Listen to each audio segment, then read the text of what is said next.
ನಿನ್ನ ಪ್ರಾಬ್ಲಮ್ ಏನಪ್ಪ ಅಂತ ಕೇಳೋದಕ್ಕೆ ಯಾರು ಇಲ್ವಲ್ಲ, ಆಗ ನಾವಿರ್ತೀವಿ. ನಾವಿರೋದೇ ನಿಮಗಾಗಿ. Super 3 super fast impact.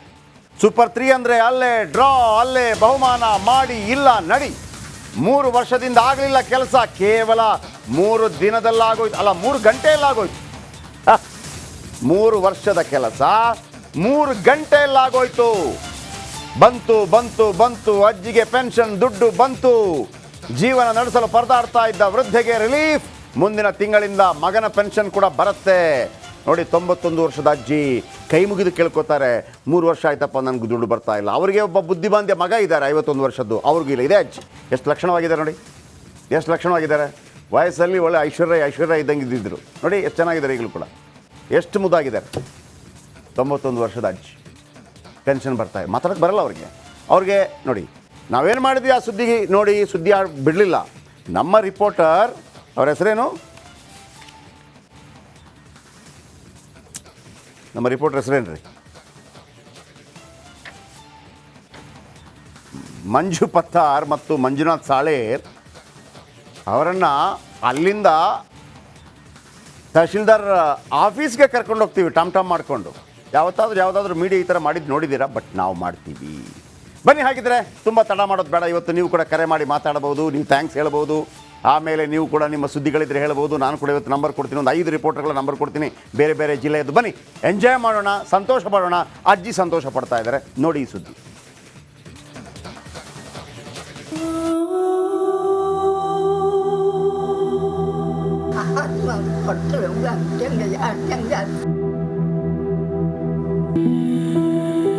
ಇಬ್ಬರಿಗೂ ಮಾತು ಬರಲಿದ್ದಲ್ಲ ಸರ, ಆಸ್ತಿ ಇಲ್ರಿ. ಈಗ 3 ವರ್ಷ ಆತ್ರಿ ಸರ್, ಪೆನ್ಷನ್ ಇಲ್ರಿ ಅವ್ರಿಗೆ, ಇಬ್ಬರಿಗೂ ಬರ್ತಾ ಇಲ್ಲ ಸರ್. ಜೀವನ ನಡೀತಾ ಇಲ್ಲ ಸರ್. ನೋಡ್ದ ಗುರುಲಕ್ಷ್ಮಿನೂ ಇಲ್ಲ, ಪಿಂಚಣಿನೂ ಇಲ್ಲ. ಏನು ರೀ, ಇದನ್ನೇ ಮಾಡೋಕ್ಕಾಗಿಲ್ಲ ಅಂತಂದ್ರೆ ಇನ್ನೇನು ಮಾಡ್ತೀರಿ ಬೇರೆ? ರಿಪಬ್ಲಿಕ್ ಕನ್ನಡದ ಸೂಪರ್ 3 ಅಂದ್ರೆ ಹಿಡಿದ ಕೆಲಸ ಮುಗಿಸೋವರೆಗೂ ಬಿಡೋದಿಲ್ಲ. ಅಲ್ಲೇ ಡ್ರಾ, ಅಲ್ಲೇ ಬಹುಮಾನ ಅಂತ ಸುಮ್ಮನೆ ಹೇಳಿಲ್ಲ. ಇದಕ್ಕೆ ಮತ್ತೊಂದು ಎಕ್ಸಾಂಪಲ್. ಗದಗ ಜಿಲ್ಲೆಯ ನಾಗಾವಿ ಗ್ರಾಮದ 91 ವರ್ಷದ ವೃದ್ಧೆಯ ಪೆನ್ಷನ್ ಸ್ಟೋರಿ. ಎಸ್, ಅಜ್ಜಿ ಅನಸೂಯಮ್ಮ 3 ವರ್ಷದಿಂದ ವೃದ್ಧಾಪ್ಯ ವೇತನ ಬಾರದೆ ಪರದಾಡ್ತಿದ್ರು. ಇನ್ನು ಬುದ್ಧಿಮಾಂದ್ಯ ಮಗನ ಅಂಗವಿಕಲ ಪಿಂಚಣಿಯೂ ಬಂದಾಗಿತ್ತು. ಇದರಿಂದ ಜೀವನ ನಡೆಸಲಾಗಿದೆ. ತಾಯಿ ಮಗ ಕಂಗಾಲಾಗಿ ಹೋಗಿದ್ರು. ಈ ಬಗ್ಗೆ ಸೂಪರ್ 3ಯಲ್ಲಿ ಗರಂ ಆಗಿಯೇ ವರದಿ ಪ್ರಸಾರ ಮಾಡಿದ್ವಿ. ಅಲ್ಲ, ಅದನ್ನ ನೋಡ್ಬೇಕು. NPCI ಮ್ಯಾಪಿಂಗ್ ಆಗಿರೋಲ್ಲ, ಏನಾದ್ರೂ ಒಂದು ಆಗಿರುತ್ತೆ ಸರ್. ಅದಕ್ಕೆ ಅಷ್ಟೆಲ್ಲ ಯಾಕೆ ಬೇಕು? ಬಿಟ್ಬಿಡ್ತೀರಾ ಆಗಿದ್ರೆ 3 ವರ್ಷದಿಂದ? ಅದಕ್ಕೇನು ವ್ಯವಸ್ಥೆನೇ ಇಲ್ವಾ? ಈಗ HK ಪಾಟೀಲ್ ಅವರ ಸಂಬಂಧಿಗಳು ಯಾರಾದ್ರೂ ಚೆಕ್ ಮಾಡ್ತೀನಿ. ಮ್ಯಾಪಿಂಗ್ ಆಗಿಲ್ಲ ಅಂದ್ರೆ ಮ್ಯಾಪಿಂಗ್ ಮಾಡ್ಸಯ್ಯ, ನಿಮ್ ಕೆಲಸ ಅದು ಮ್ಯಾಪಿಂಗ್ ಮಾಡಿಸೋದು. ಹೆಬ್ಬೆಟ್ ಆಗೋದಿಲ್ಲ ಅಂತಂದ್ರೆ ಅದಕ್ಕೆ ಏನು ಪರಿಹಾರ ಆಗ್ಬೇಕು ಮಾಡಿಸಿ. ಕಳೆದ 1 ತಿಂಗಳಿಂದ ನೀವು ಕೆಲಸ ಮಾಡಿಲ್ಲ ಅಂತಂದ್ರೆ ತಿಂಗಳ ಸಂಬಳ ತಗೊಳ್ಳಲ್ವಾ? ತಹಶೀಲ್ದಾರ್ ಯಾರೇ ಆಗಿರ್ಲಿ, PDO. ಇನ್ನು ಲೈವ್ ನಲ್ಲೇ ತಾಯಿ ಮಗನನ್ನ ತಹಸೀಲ್ದಾರ್ ಕಚೇರಿಗೆ ಕರೆದೊಯ್ಯುವಂತೆ ನಮ್ಮ ಪ್ರತಿನಿಧಿ ಮಂಜುನಾಥ್ ಪತ್ತಾರ್ಗೆ ತಿಳಿಸಿದ್ವಿ. ಪತ್ತಾರ್, ಅಲ್ಲಿ ಗಾಡಿ ಮಾಡ್ಕೊಳ್ಳಿ, ತಹಶೀಲ್ದಾರ್ ಕಚೇರಿಗೆ ಹೋಗಿ. ದೃಶ್ಯ 1, ಟಮ್ಟಮ್ನಲ್ಲಿ ತಾಯಿ ಮಗ, ನಮ್ಮ ಪ್ರತಿನಿಧಿ.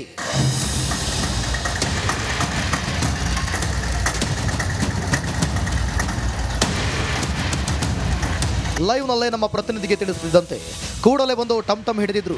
ತಹಸೀಲ್ದಾರ್ ಕಚೇರಿಗೆ ಪೆನ್ಷನ್ ಕೊಡಿಸಲು ಅಮ್ಮ ಮಗನನ್ನ ಕರೆದೊಯ್ಯಲಾಯಿತು.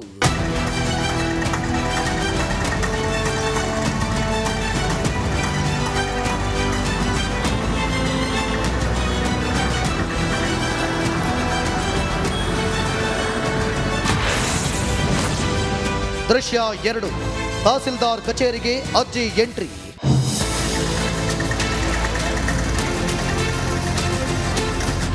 ನಾಗಾವಿಯಿಂದ ತಹಸೀಲ್ದಾರ್ ಕಚೇರಿಗೆ ತಾಯಿ ಮಗನನ್ನ ಟಮ್ಟಮ್ನಲ್ಲಿ ಕರೆದುಕೊಂಡು ಬಂದ್ವಿ. ಇನ್ನು ತಹಸೀಲ್ದಾರ್ ಶ್ರೀನಿವಾಸ್ ಕುಲಕರ್ಣಿ ಕಚೇರಿ ಒಳಗೆ ಕರೆದೊಯ್ದು ಕೂರಿಸಲಾಯಿತು.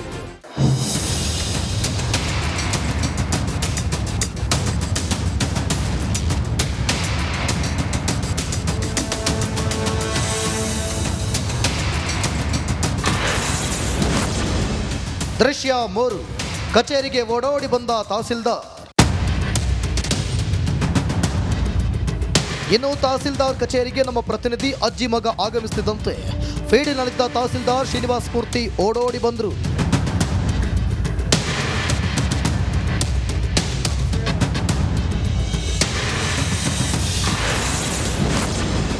ದೃಶ್ಯ 4, ತಾಂತ್ರಿಕ ಸಮಸ್ಯೆ ಬಗೆಹರಿಸುವ ಭರವಸೆ. ಅಜ್ಜಿಗೆ ಕಳೆದ 3 ವರ್ಷದಿಂದ ವೃದ್ಧಾಪ್ಯ ವೇತನ ಬರದೆ ಕಂಗಾಲಾಗಿದ್ರು. NPSI ಸೇರಿ ಇನ್ನಿತರೆ ತೊಂದರೆ ಬಗ್ಗೆ ತಹಸೀಲ್ದಾರ್ ತಿಳಿಸಿ ಕೂಡಲೇ ಬಗೆಹರಿಸುತ್ತೇವೆ ಎಂದು ಜೆರಾಕ್ಸ್ ಪ್ರತಿ ಪಡೆದುಕೊಂಡ್ರು. ನೀವು ಬ್ಯಾಂಕ್ಗೆ ಹೋಗುವಷ್ಟರಲ್ಲಿ ಸಮಸ್ಯೆ ಬಗೆಹರಿಸೋದಾಗಿ ಹೇಳಿದ್ರು. ತಾಯಿ ನೀವು ಇರ್ರಿ ಅಮ್ಮ, ನಮ್ಮ VN ಕಳಿಸ್ಕೊಡ್ತೀನಿ ತಾಯಿ, ನೀವು ಮನೆಯಾಗಿರ್ರಿ, ಅಲ್ಲಿ ಕಳಿಸ್ಕೊಡ್ತೀನಿ ಅಮ್ಮ. NPCI ಮ್ಯಾಪಿಂಗ್ ಮಾಡ್ಲಿಕ್ಕೆ ಏನಾರ ತೊಂದರೆ ಇದ್ರೆ ನಮ್ಮ VN ಕಳಿಸಿ ಆ ಸಮಸ್ಯೆಯನ್ನು ಪರಿಹರಿಸಿಕೊಡ್ಲಾಗೋದು. ದೃಶ್ಯ 5, ಖಾಸಗಿ ಬ್ಯಾಂಕ್ಗೆ ಅಜ್ಜಿ ಎಂಟ್ರಿ.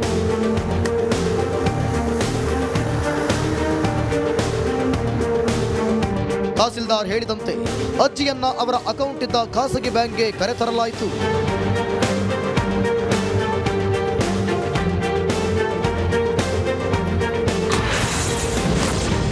ದೃಶ್ಯ 6, ಬಂತು ಅಜ್ಜಿಯ ಪೆನ್ಷನ್ ದುಡ್ಡು. ಪೆನ್ಷನ್ ದುಡ್ಡು ಪಡೆಯಲು ಬ್ಯಾಂಕ್ಗೆ ಕರೆತಂದು ಅಜ್ಜಿ ಕೈಯಲ್ಲಿ ಹಣ ವಿತ್ಡ್ರಾ ಮಾಡಿಸಲು ಹೆಬ್ಬೆಟ್ಟು ಒತ್ತಿಸಿಕೊಳ್ಳಲಾಯಿತು.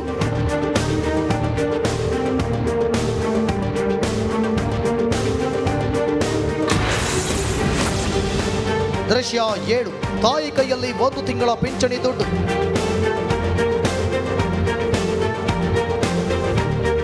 ಇನ್ನು ಹಣ ವಿತ್ಡ್ರಾ ಮಾಡಿದ ಕೂಡಲೇ ಬ್ಯಾಂಕ್ ಸಿಬ್ಬಂದಿಗೆ ಪಿಂಚಣಿ ದುಡ್ಡನ್ನ ಅಜ್ಜಿ ಕೈಗೆ ಕೊಟ್ಟರು.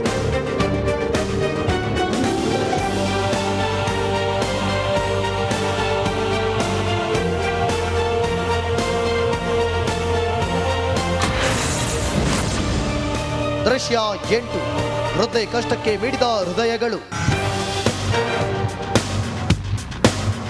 ಸೂಪರ್ 3ಯಲ್ಲಿ ವರದಿ ನೋಡಿ ಸಾವಿರಾರು ಮಂದಿ ಮಮ್ಮಲ ಮರಗಿದ್ರು. ಇನ್ನು ಸಾಮಾಜಿಕ ಕಾರ್ಯಕರ್ತರಾದ ಗೋವಿಂದಗೌಡ, ವೆಂಕಟಗೌಡ ದಿನಸಿ ಕಿಟ್ ತಂದ್ರು. ಬಳಿಕ ಉಪಹಾರವನ್ನು ತಂದು ಕೊಡಲಾಯಿತು.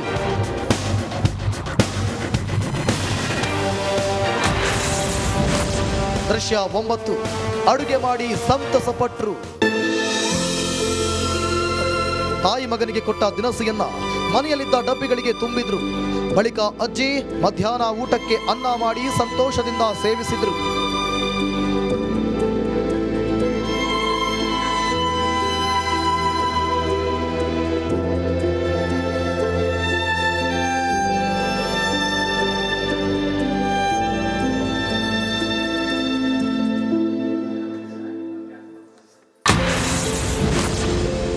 ದೃಶ್ಯ 10, ಹೃದಯವಂತರಿಂದ ಸಹಾಯಧನ.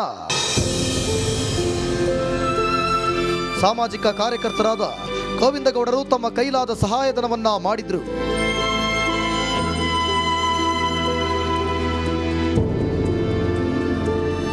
ರಿಪಬ್ಲಿಕ್ ಕನ್ನಡ TV ಒಳಗೆ ಏನು ಸೂಪರ್ 3 ಕಾರ್ಯಕ್ರಮವನ್ನು ಜಯಪ್ರಕಾಶ್ ಶೆಟ್ಟಿ ಅವರು ನಡೆಸ್ಕೊಟ್ರು. ಅದರೊಳಗೆ ನಾಗಾವಿ ಗ್ರಾಮದ ಏನು ಅಜ್ಜಿ ಹಾಗೂ ಅವರ ಮಗ ಏನು ಇದೊಂದು ಕೆಟ್ಟ ಪರಿಸ್ಥಿತಿ ಒಳಗೆ ಅದಾರ, ಭಾಳ ಅದನ್ನು ನೋಡಿ ಭಾಳ ನಮ್ಗೆ ಕೆಟ್ಟ ಅನಿಸಿ ಅವ್ರ ಪರಿಸ್ಥಿತಿ ನೋಡಿ ಭಾಳ ಬೇಜಾರಾಯ್ತು. ಅದಕ್ಕೆ ನಾನು ನನ್ನ ಸ್ನೇಹಿತರು ಕೂಡಿ ಇವತ್ತು ಅವ್ರಿಗೆ ಒಂದು ಕಿರಾಣಿ ಕಿಟ್ಟು ಸ್ವಲ್ಪ ದುಡ್ಡಿನ ಸಹಾಯ ಮಾಡೋಕ್ಕೆ ಇವತ್ತು ನಾವು ಎಲ್ಲರೂ ನನ್ನ ಸ್ನೇಹಿತರು ಕೂಡ ನಾವು ಇಲ್ಲಿ ಬಂದೀವಿ. ಇನ್ನು ತಮ್ಮ ತಾಯಿಗೆ ಪೆನ್ಷನ್ ದುಡ್ಡು ಬರ್ತಿಲ್ಲ ಅಂತ ಕಣ್ಣೀರಾಗ್ತಿದ್ದ ಮಗಳು ರಿಪಬ್ಲಿಕ್ ಕನ್ನಡದ ಸೂಪರ್ 3ಗೆ ಧನ್ಯವಾದ ತಿಳಿಸಿದ್ರು. ಪೆನ್ಷನ್ ಕೊಡಿಸಿದ್ರು ಸರ್, ಬ್ಯಾಂಕ್ ಅಕೌಂಟ್ ಓಪನ್ ಮಾಡಿಸಿಕೊಟ್ರಿ, ಆಮೇಲೆ ಕಿಟ್ ಕೊಡಿಸಿದ್ರಿ, ಎಲ್ಲ ಇವತ್ತು ಭಾಳ ಸಹಾಯ ಮಾಡ್ಯಾರ ಸರ್. ಜಯಪ್ರಕಾಶ್ ಅವ್ರಿಗೆ ಸರ್ ನನ್ನ ಧನ್ಯವಾದಗಳನ್ನ ಹೇಳಕ್ಕೆ ಇಷ್ಟಪಡ್ತೀನಿ ಸರ್ ನಿಮಗೆ. 3 ವರ್ಷದಿಂದ ಪೆನ್ಷನ್ ಇಲ್ಲದೆ ಪರದಾಡುತ್ತಿದ್ದ ತಾಯಿಗೆ ಕೇವಲ 3 ತಾಸಿನಲ್ಲಿ ಪೆನ್ಷನ್ ಬರುವಂತೆ ಮಾಡಿದ್ದೇವೆ. ಇನ್ನು ಮುಂದೆ ತಿಂಗಳಿಗೆ ಸರಿಯಾಗಿ 1200 ರೂಪಾಯಿ ಪೆನ್ಷನ್ ದುಡ್ಡು ಬರಲಿದೆ. ಇನ್ನು ಮಗನಿಗೂ ವಿಶೇಷ ಚೇತನ ಪಿಂಚಣಿಯೂ ಬರಲಿದೆ. ಇದೇ ಅಲ್ವಾ ಸೂಪರ್ ಹಿಟ್ ಇಂಪ್ಯಾಕ್ಟ್ ಅಂದ್ರೆ. ಸೂಪರ್ 3 ಯಾವತ್ತಿದ್ರೂ ಕಟ್ಟ ಕಡೆಯವರ ಪರ ನಿಲ್ಲುತ್ತೆ, ಧ್ವನಿ ಇಲ್ಲದವರ ಪರ ಧ್ವನಿಯಾಗಿರುತ್ತೆ. ಇದು ನಮ್ಮ ಕಮಿಟ್ಮೆಂಟ್. ಅಲ್ರಿ ರೊಕ್ಕ ನಮ್ಮ ಪುಣ್ಯ ಜನ ಊಟ ಮಾಡ್ತೇವೆ. ಈ ಕಾರ್ಯಕ್ರಮ ಇರೋದೇ ನಿಮಗಾಗಿ, ನಾವಿರೋದೇ ನಿಮಗಾಗಿ. ನೋಡಿ, ಕಳೆದ 3 ವರ್ಷದ್ದು ಕೂಡ ಕೊಡಬೇಕು, ಅದನ್ನು ಖಂಡಿತವಾಗ್ಲೂ ಮಾತಾಡ್ತೀವಿ. ಈಗಂತೂ ಶುರುವಾಗಿದೆ ಮತ್ತೆ ಬಂದಿರೋದು, ಇನ್ನು ನಿರಂತರವಾಗಿ ಬರ್ತಾ ಇರುತ್ತೆ ಆ ಹಿಂದಿನ ದುಡ್ಡನ್ನು ಬರುವಂಥ ವ್ಯವಸ್ಥೆ. ಜೊತೆಗೆ ಅವರ ಮಗನಿಗೆ ನೆಕ್ಸ್ಟ್ ಮಂತಿಂದ ಬರುತ್ತೆ. ನಾನು ಫಾಲೋಅಪ್ ಮಾಡಿಕೊಡ್ತೀನಿ, ನನ್ನ ಮೇಲೆ ಭರವಸೆ ಇಡಿ ಅಷ್ಟೇ ನಾನು ಹೇಳೋದು. 3 ವರ್ಷದಿಂದ ಆಗದ್ದು ನೋಡಿ ಇಷ್ಟೇ ಸರ್. ಆ ತಾಯಿ ಎಷ್ಟು ವರ್ಷ ಬದುಕ್ಬೋದು, ಇನ್ನು ಎಷ್ಟು ವರ್ಷ ಬದುಕ್ಬೋದು? ಅಲ್ಲಿ ತನಕ ಒಂದು ಖುಷಿಯಾಗಿ ಆಮೇಲೆ ಅಕ್ಕಪಕ್ಕದವರೆಲ್ಲ ಬಂದು ಅವರಿಗೆ ಒಂದು ಊಟ ನೋಡಿ, ಆ ಅನ್ನ ಊಟ ಮಾಡಿಸೋದು ಮತ್ತೊಂದು ತಹಶೀಲ್ದಾರ್. ಆಮೇಲೆ ತಹಶೀಲ್ದಾರ್ ಅವ್ರಿಗೆ ಥ್ಯಾಂಕ್ಸ್ ಹೇಳಲೇಬೇಕು ನಿಜವಾಗಿ. Is a great man. ತಕ್ಷಣಕ್ಕೆ ಅವರು ಅದನ್ನು ಸ್ಪಂದನೆ ಮಾಡಿದ್ದಾರೆ. ಸೊ ಹಾಗಾಗಿ ತಹಶೀಲ್ದಾರ್ ಅವರಿಗೆ ಥ್ಯಾಂಕ್ಸ್ ಹೇಳೋದಕ್ಕೆ ಇಷ್ಟಪಡ್ತೀನಿ. ಶ್ರೀನಿವಾಸ ಮೂರ್ತಿ ಅವರು ಪಾಪ ಅವರು ಹೊಸದಾಗಿ ಬಂದಿದ್ದು. ಶ್ರೀನಿವಾಸ ಮೂರ್ತಿ ಅವರೇ, ಥ್ಯಾಂಕ್ ಯು ವೆರಿ ಮಚ್. ದೇವರು ಒಳ್ಳೇದು ಮಾಡಲಿ ನಿಮ್ಮನ್ನು. ಇನ್ನಷ್ಟು ಒಳ್ಳೆಯ ಹುದ್ದೆಗಳಿಗೆ ಹೋಗಿ ಜನಸಾಮಾನ್ಯರ ಕಷ್ಟಗಳಿಗೆ ನೆರವಾಗಿ ತುಂಬ ಆಮೇಲೆ ಈ ಟೀಮ್ ಎಲ್ಲ ಬಂದಿದೆಯಲ್ಲ, ನಿಮ್ಮ ಅಕ್ಕಪಕ್ಕದ ಮನೆಯಲ್ಲಿ ತುಂಬ ಜನ ಇರ್ತಾರೆ ಸರ್. ಈ ಥರ ನೋಡಿ ಒಂದು ಟೀಮ್ ಮಾಡಿ, ನಿಮ್ಮ ಬರ್ತ್ಡೇ ದಿವಸ ಅಂಥದ್ದೊಂದು ಮಾಡಿ. ನಾನು ಸರ್ಕಾರಿ ಶಾಲೆಗಳ ಬಗ್ಗೆ ಹೇಳ್ತಾ ಇರ್ತೀನಿ. ಖಂಡಿತವಾಗ್ಲೂ ನೀವು ಕೊಟ್ಟದಕ್ಕೆ ವಾಪಸ್ ಬಂದೇ ಬರುತ್ತೆ ರೀ. ಇವತ್ತು ನೋಡಿ ಅಜ್ಜಿ, ನೀವು ದೇವಸ್ಥಾನಕ್ಕೆ ಹೋಗಿ ಅಥವಾ ಚರ್ಚ್ಗೆ ಹೋಗಿ ಅಥವಾ ಮಸೀದಿಗೆ ಹೋಗಿ ಪ್ರಾರ್ಥನೆ ಮಾಡಿದರೂ ಕೂಡ ಬಹುಶಃ ಭಗವಂತ ಅನ್ನುವವನಿದ್ರೆ ಇಷ್ಟು ಸಂತೋಷ ಪಡ್ತಾ ಇರಲಿಲ್ವೇನೋ. ಬಟ್ ಆ ತಾಯಿ ಒಂದು ಖುಷಿ ಪಡುತ್ತಲ್ಲ, ಅದನ್ನು ಮಾಡಿದಾಗ ಬಹುಶಃ ಭಗವಂತ ಖುಷಿಪಟ್ಟಿರ್ತಾನೆ ಅಂತ ಇದ್ದರೆ ಅಲ್ವಾ. ಅವರವರ ನಂಬಿಕೆ. ಆ ತಾಯಿ ಹಣ ಎಣಿಸ್ತಾ ಇದೆ. 91 ವರ್ಷದ ಅಜ್ಜಿ. ಇನ್ನು ಒಂದೇ ತಿಂಗಳಲ್ಲಿ ಅವರ ಮಗನಿಗೂ ಬರಲಿಕ್ಕೆ ಶುರುವಾಗುತ್ತೆ. ಅದನ್ನು ಫಾಲೋಅಪ್ ಮಾಡ್ತೀನಿ ನಾನು. ನನಗೆ ಅದನ್ನು ಅರ್ಜೆಂಟಾಗಿ ತೋರಿಸ್ಬೇಕಾಗಿತ್ತು, ತೋರಿಸ್ತಾ ಇದ್ದೀನಿ. 3 ವರ್ಷದ್ದು ಎಷ್ಟು ಬರ್ಬೋದು ಅದನ್ನು ಕೂಡ. ಅನ್ನ ಇಡ್ತಾರೆ ಖುಷಿಯಲ್ಲಿ, ತಾಯಿ ಮಗ ಊಟ ಮಾಡ್ತಾರೆ. ಇಷ್ಟೇ ಅಲ್ವ ರೀ ಫೈನಲಿ. ಏನು ರೀ, ಎಷ್ಟೇ ದೊಡ್ಡ ವ್ಯಕ್ತಿ ಆಗಿದ್ದರೂ ಕೂಡ, ಏನೇ ದೊಡ್ಡ ಸಾಧನೆ ಮಾಡಿದವನು ಕೂಡ ಕೊನೆಗೆ ಖುಷಿ ಪಡೋದು ಒಂದು ತುತ್ತು ಅನ್ನಕ್ಕೆ. ಹಾಗಂತ ಅವನು ಸಾಧನೆ ಮಾಡಬಾರ್ದು ಅಂತಲ್ಲ. ಸಿದ್ದರಾಮಯ್ಯನವರು ಮುಖ್ಯಮಂತ್ರಿ ಆಗಿರ್ಬೋದು, ಮಧ್ಯಾಹ್ನ ಊಟ ಮಾಡಲೇಬೇಕು.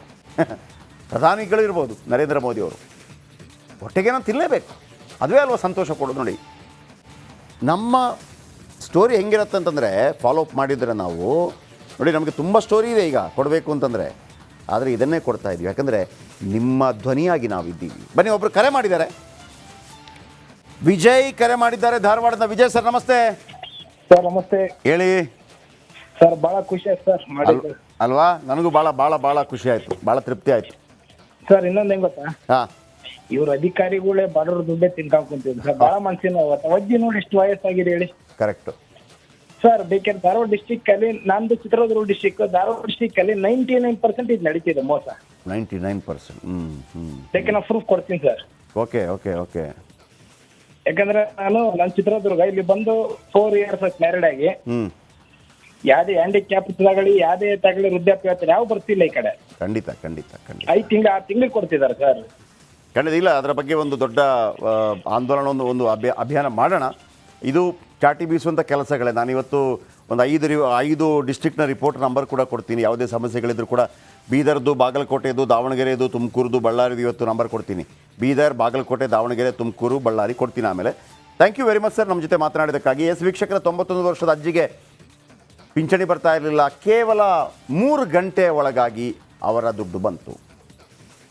ಇದೊಂಥರ ಮ್ಯಾಜಿಕ್. ಆಮೇಲೆ ಅದಾದ ನಂತರ ಅಕ್ಕಪಕ್ಕದವ್ರು ಕೂಡ ದುಡ್ಡು ಕೊಟ್ಟರು. ಪರವಾಗಿಲ್ಲ ರೀ, ಒಂದು ಅಜ್ಜಿ ಕೈಯಲ್ಲಿ ಒಂದು 10,000 ರೂಪಾಯಿ ಇರಲಿ, ಏನು ತೊಂದರೆ. ಈಗ ಇನ್ನು ಪ್ರತಿ ತಿಂಗಳು 1,500 ರೂಪಾಯಿ ಬರುತ್ತೆ. ಈ ಹಿಂದೆ ಬರಬೇಕಾಗಿರೋ ದುಡ್ಡು ಯಾಕೆ ಬಂದಿಲ್ಲ ಅಂತಲೂ ಕೂಡ ಕೇಳ್ತೀವಿ. ಅದನ್ನು ಫಾಲೋ ಮಾಡಿ ನಿಮ್ಮ ಮುಂದೆ ಇಡ್ತೀನಿ. ಓಕೆ.